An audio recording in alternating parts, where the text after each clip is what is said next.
എൻ്റെ പേര് Roshan. Degree first ഇയറിന് പഠിക്കുന്നു. വീട്ടിൽ ഞാനും അമ്മയും അച്ഛനുമാണുള്ളത്. അമ്മയുടെ പേര് രാജലക്ഷ്മി. കാണാൻ വെളുത്ത സുന്ദരിയാണ്. ഞാൻ ഇടയ്ക്കൊക്കെ ലക്ഷ്മി, ലക്ഷ്മി അമ്മ എന്നൊക്കെ തമാശയായി വിളിക്കും.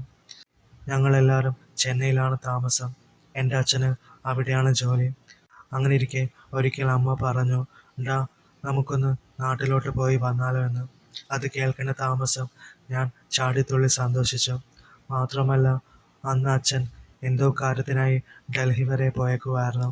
ഇനി വരാൻ ഒരാഴ്ചയൊക്കെ കഴിയും. അങ്ങനെ വൈകാതെ തന്നെ ഞാനും അമ്മയും കൂടി പിറ്റേന്ന് തന്നെ നാട്ടിലേക്ക് പുറപ്പെട്ടു. ഞാൻ ഒരു ഷർട്ടും പാൻറ്റുമായിരുന്നു വേഷം. അമ്മ കടും പച്ച നിറത്തിലുള്ള ബ്ലൗസും സാരിയുമായിരുന്നു വേഷം. ആ വേഷത്തിൽ കാണാൻ തന്നെ അപാര ലുക്കായിരുന്നു. രാവിലെ 8 മണിക്കായിരുന്നു ട്രെയിൻ. പക്ഷേ ഞങ്ങൾ അവിടെ എത്താൻ ഇച്ചിരി വൈകിപ്പോയി. അതുകൊണ്ട് ആ ട്രെയിൻ പോയി. പിന്നെ വേറൊന്ന് വരുന്നത് വരെ കാത്തു നിന്നു. അങ്ങനെ ഞങ്ങൾ അതിൽ കയറി. ട്രെയിൻ പതുക്കെ വിട്ടു. നാട്ടിലേക്ക് പോകുന്നതിൻ്റെ ആവേശത്തിലും പിന്നെ അവിടെ എത്തിയാൽ സാധിക്കുന്ന പല കാര്യങ്ങളെക്കുറിച്ചോർത്തും ഞാൻ തലേന്ന് രാത്രി ഉറങ്ങിയില്ലായിരുന്നു. ഉറക്കം വന്നില്ലായിരുന്നു. ചെന്നൈയിൽ വെച്ച് എൻ്റെ ഒരു പരിപാടിയും നടക്കില്ല. കാരണം അച്ഛൻ. അങ്ങനെ ഞാൻ താഴെ ബാഗും പിടിച്ചിരിക്കുന്ന അമ്മയോട് പറഞ്ഞു, അമ്മേ ഞാനൊന്ന് കിടക്കട്ടെ. ശരി മോനെ. അങ്ങനെ ഞാൻ മുകളിലെ ബർത്തിൽ പോയി കിടന്നു. അന്ന് ട്രെയിനിൽ അത്ര ആളൊന്നുമില്ലായിരുന്നു. അങ്ങനെ കിടന്ന് ഞാൻ ഉറങ്ങിപ്പോയി. എവിടെയോ എത്തിയപ്പോൾ പെട്ടെന്ന് ഞാൻ ഉറക്കമുണർന്നപ്പോൾ പാതി അടഞ്ഞ കണ്ണുകളോടെ ഞാൻ താഴേക്ക് നോക്കി. അപ്പോഴാണ് ഞാൻ ആ കാഴ്ച കണ്ടത്. ഹോ, സത്യം പറഞ്ഞാൽ ഞാൻ ഞെട്ടിപ്പോയി. താഴെ ഒരാൾ ലക്ഷ്മിയുടെ അടുത്ത് ചേർന്നിരിക്കുന്നു. അയാളുടെ കൈയാണെങ്കിൽ ഹോ, പറയുകയും വേണ്ട. ലക്ഷ്മി ഉറങ്ങുവാണോ ഉറക്കം നടിക്കുവാണോ എന്ന പോലെ കണ്ണടച്ചിരിപ്പാണ്. അയാൾ അങ്ങനെ ചുറ്റും നോക്കുവാണ്. പെട്ടെന്ന് അയാൾ മുകളിലേക്ക് നോക്കിയപ്പോൾ ഞാൻ കണ്ണടച്ച് ഉറങ്ങും പോലെ അഭിനയിച്ചു.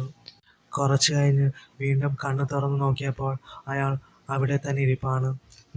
മതി, ഇതിവിടെ നിർത്തിയേക്കാമെന്ന് ചിന്തിച്ച് ഞാൻ ഒന്നുറക്കെ ചുമച്ചു.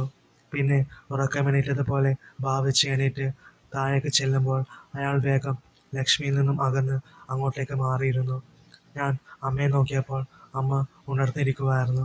പുറത്തെ കാഴ്ചയൊക്കെ നോക്കുന്നു.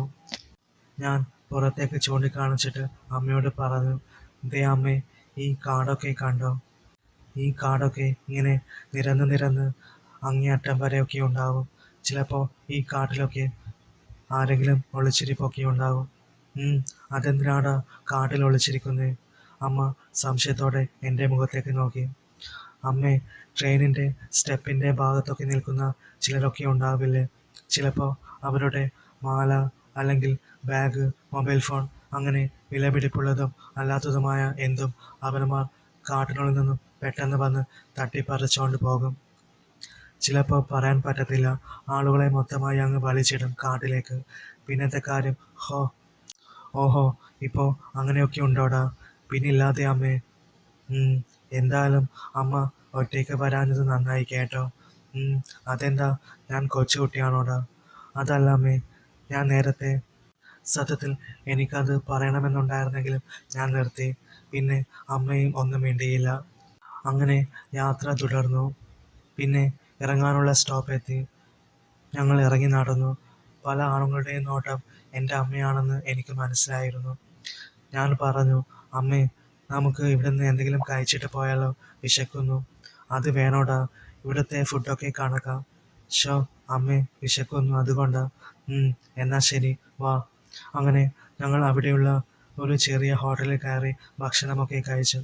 പെട്ടെന്നാണ് ഞങ്ങൾക്ക് പോകാനുള്ള അടുത്ത ട്രെയിൻ വന്നത്. ഞങ്ങൾ വേഗം ഓടിക്കേറി. അങ്ങനെ വീണ്ടും യാത്ര തുടർന്നു. പിന്നെ വൈകുന്നേരം ഞങ്ങളുടെ സ്റ്റോപ്പ് എത്തിയപ്പോൾ ഇറങ്ങി. അങ്ങനെ റെയിൽവേ സ്റ്റേഷനിലൂടെ നടക്കവേ എൻ്റെ ശ്രദ്ധ പല ആളുകളിലേക്കും പോയി. പിന്നെ ഞങ്ങൾ അവിടെ നിന്ന് ഒരു ടാക്സി പിടിച്ചു. സ്ഥലമെത്തിയപ്പോൾ ഇറങ്ങി നടന്നു. അങ്ങനെ അമ്മയുടെ തറവാട്ടിലെത്തി. കുറേ വർഷങ്ങൾക്ക് ശേഷമാണ് ഞങ്ങൾ അവിടേക്ക് ചെല്ലുന്നത്. അപ്പോൾ എൻ്റെ അങ്കിൾ പപ്പൻ സ്കൂട്ടറിൻ്റെ ടയറൊക്കെ അയച്ച് പണിയുമായിരുന്നു. അങ്കിൾ ആളൊരു ചെറിയ മെക്കാനിക്കാണ്. ആദ്യം എന്നെ കണ്ടപ്പോൾ അങ്കിളിന് പെട്ടെന്ന് മനസ്സിലായില്ല. പിന്നെ അമ്മയെ കണ്ടപ്പോൾ അങ്കിളിൻ്റെ കണ്ണുകൾ വിടർന്നു. എടീ ലക്ഷ്മി, നീയോ? എടാ മോനെ റോഷ എന്ന് ഉറക്കെ വിളിച്ച് അങ്കിൾ വീടിനകത്തേക്ക് നോക്കി. എന്നിട്ട് ഉറക്കെ വിളിച്ച് പറഞ്ഞു, ദേ ആരൊക്കെയാ വന്നിരിക്കുന്നതെന്ന് നോക്കിക്കേ, പുതിയ വിരുന്നുകാരുണ്ട് കേട്ടോ. അത് കേട്ട് അകത്തു നിന്നും മുത്തശ്ശിയും അങ്കിളിൻ്റെ ഭാര്യ മാലതി ആൻറ്റിയും ഓടി വന്നു. എൻ്റെ മോനെ എന്നും പറഞ്ഞ് മുത്തശ്ശി എന്നെ കെട്ടിപ്പിടിച്ചു. പിന്നെ ആൻറ്റിയും. എന്താ മോളെ പെട്ടെന്ന് പറയാതെ വന്നേ? പറഞ്ഞിരുന്നെങ്കിൽ ഞങ്ങൾ നല്ല സദ്യ തന്നെ റെഡിയാക്കുമായിരുന്നല്ലോ. അയ്യോ അതൊന്നും വേണ്ടാമേ, നിങ്ങൾക്ക് ഒരു സർപ്രൈസ് ആയിക്കോട്ടെ എന്ന് കരുതി.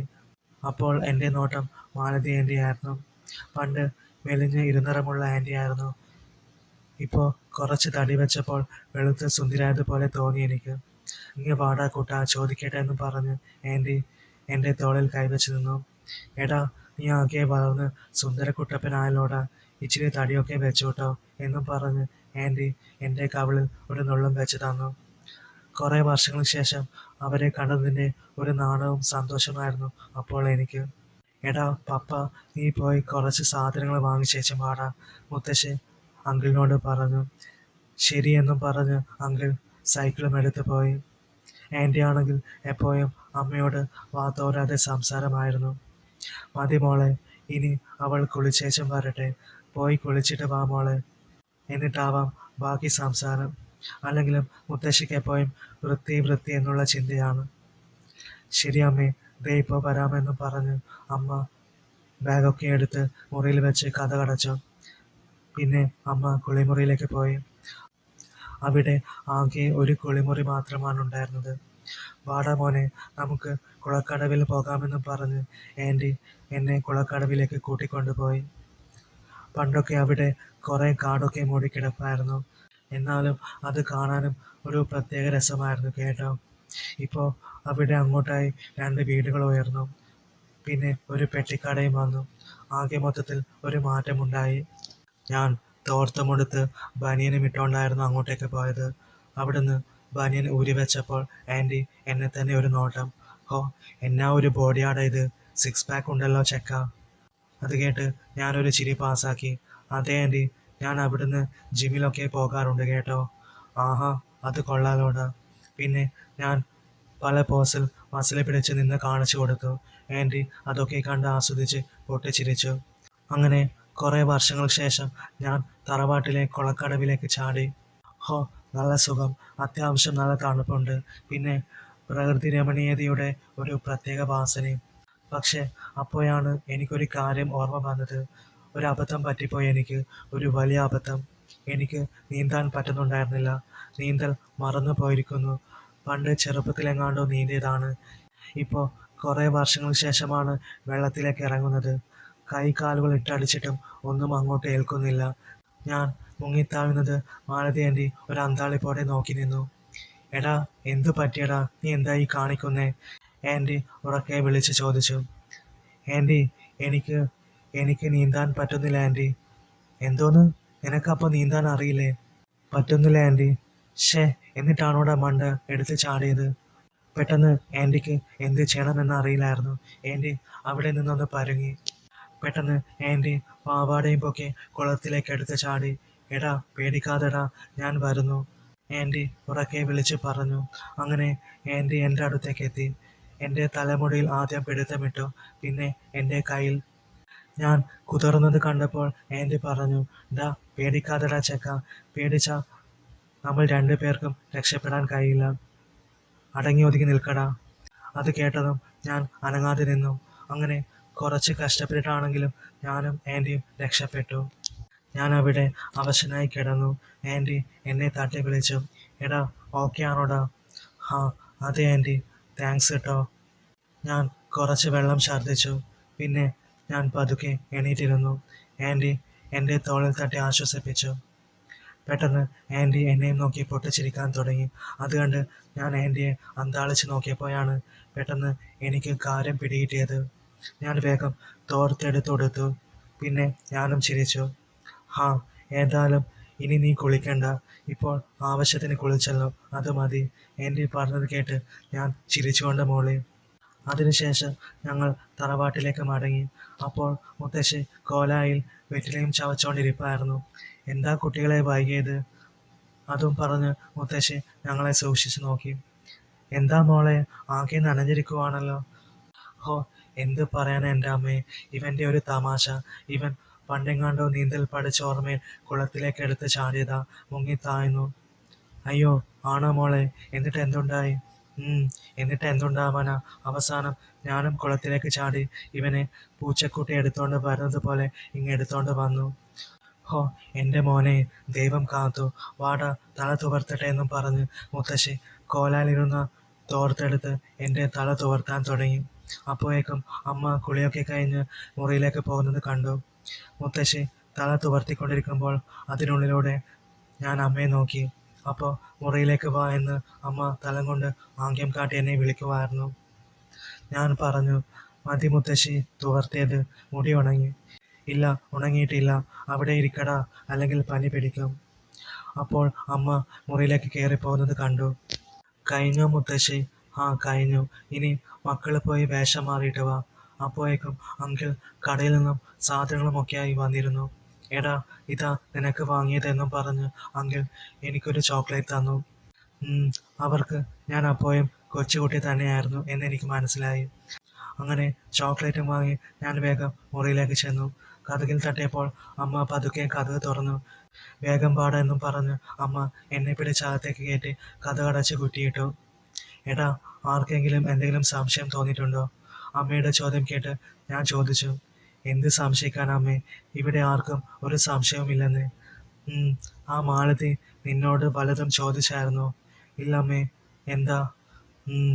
അവളെ ഒന്ന് സൂക്ഷിക്കുന്നത് നല്ലതാ കേട്ടോ. ഈ അമ്മ എന്താ ഇങ്ങനെയൊക്കെ പറയുന്നേ? മാലതി ആൻറ്റി നല്ല സ്നേഹമാണ് എന്നോട്. ഞാൻ നേരത്തെ കുളക്കടവിൽ മുങ്ങിയപ്പോൾ ആൻറ്റി എന്നെ രക്ഷിച്ചത്.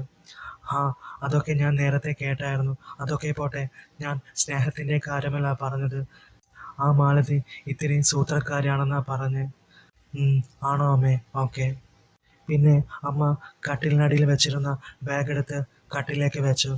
എന്നിട്ട് നമ്പർ ലോക്ക് അൺലോക്ക് ചെയ്ത് സിപ്പ് തുറന്ന് പെട്ടി തുറന്നു. അതിനകത്ത് കുറേ കാശും കുറച്ച് പേപ്പറും ഒരു ചെറിയ ബോക്സും. അത് കണ്ട് ഞാൻ അന്താളിച്ച് നോക്കി നിന്നു.